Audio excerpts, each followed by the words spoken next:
அஸ்ஸலாமுஅலைக்கும். Hi friends, welcome back to my channel. இன்றைக்கி நம்ம mutton பாயா குருமா பார்க்கலாமா? வாங்க ஃப்ரெண்ட்ஸ், வீடியோக்குள்ளே போகலாம்.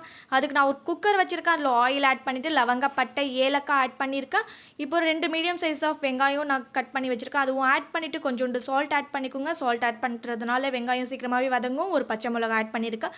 அது நல்லா வதங்கினோடனே இஞ்சி பூண்டு பேஸ்ட்டு போட்டு நல்லா ராஸ்மெல் போகிற வரைக்கும் வதக்கிக்கோங்க.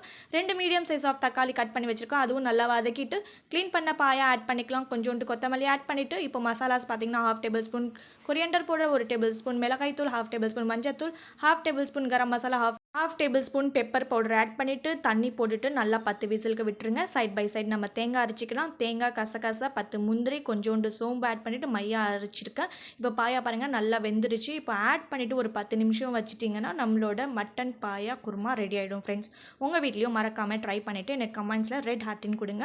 இந்த வீடியோ பிடிச்சிருந்தா லைக் பண்ணுங்கள், ஷேர் பண்ணுங்கள், சப்ஸ்கிரைப் பண்ணுங்கள். பாய்.